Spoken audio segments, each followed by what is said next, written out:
SSLC result ಬಂದಾಗಿದೆ and SSLC result ಬಂದಾದಮೇಲೆ revaluation ಕೂಡ ಹೇಗೆ ಹಾಕಬೇಕು ಮತ್ತು ಏನು ಖರ್ಚು ಬರುತ್ತೆ ಅಂತ ಆಲ್ರೆಡಿ ಒಂದು ವೀಡಿಯೋ ಮಾಡಿದ್ದೀನಿ. ನೋಡಿಲ್ಲ ಅಂತಂದರೆ ಡಿಸ್ಕ್ರಿಪ್ಷನ್ ಬಾಕ್ಸಲ್ಲಿ ಲಿಂಕ್ ಕೊಟ್ಟಿರ್ತೀನಿ, ಹೋಗ್ಬಿಟ್ಟು ಅದಕ್ಕೆ ಕ್ಲಿಕ್ ಮಾಡಿ ಅಲ್ಲಿ ಡೀಟೇಲ್ಸ್ಗಳನ್ನು ತೊಗೊಳ್ಳಿ. ಆ್ಯಂಡ್ ಇವಾಗ ಮಾತಾಡ್ತಾ ಇರುವಂಥದ್ದು ಇನ್ಸ್ಟಾಗ್ರಾಮಲ್ಲಿ ಸುಮಾರು ಜನ DM ಮಾಡ್ತಾಯಿದ್ರಿ NC ಅನ್ನೋದ್ರ ಬಗ್ಗೆ. ಇದು NC ಅಂತ ತೋರಿಸ್ತಾ ಇದೆ, ನಾನು ಪಾಸ್ ಆಗಿದ್ದೀನೋ ಫೇಲ್ ಆಗಿದ್ದೀನೋ. ಇಲ್ಲಿ ರೆಡ್ ಕಲರ್ ಮತ್ತು ಗ್ರೀನ್ ಕಲರ್ ಜಾಸ್ತಿ ನಮಗೆ ಶೋ ಆಗ್ತಾ ಇದೆ ಅಂತ ಹೇಳ್ತಾ ಇದ್ರಿ. ಸೊ ಇದ್ರ ಬಗ್ಗೆ ಸ್ವಲ್ಪ ಕ್ಲಾರಿಟಿ ಕೊಡ್ತಾ ಇದ್ದೀನಿ ಅಷ್ಟೇ.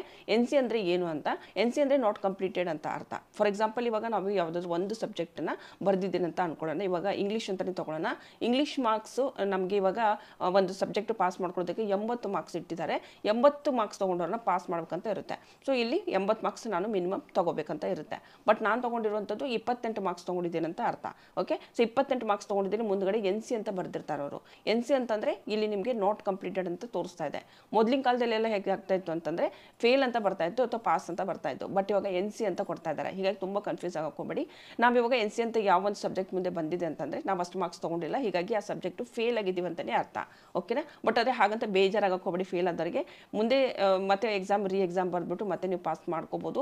ಏನು ಟೆನ್ಷನ್ ತೊಗೊಬೇಡಿ. ಸ್ವಲ್ಪ ಓದನ್ನು ಸ್ವಲ್ಪ ಇಂಪ್ರೂವ್ ಮಾಡ್ಕೊಳ್ಳಿ ಅಷ್ಟೇ. ಆ್ಯಂಡ್ ಪಾಸ್ ಆಗ್ತೀರಾ. ಸೊ ಹೋಪ್ ಇಟ್ಕೊಳ್ಳಿ. ಓಕೆ, ಹೋಪ್ ಇಟ್ಕೊಂಡ್ರೆ ಸೊ ಮುಂದೆ ಹೋಗ್ಬೋದು ನಾವು. ಆ್ಯಂಡ್ ನೀವು ನಿಮ್ಮ ಸೆಲ್ಫ್ ಮೋಟಿವೇಶನ್ನ ಯಾವತ್ತೂ ಬಿಡಕ್ಕೆ ಹೋಗಬೇಡಿ.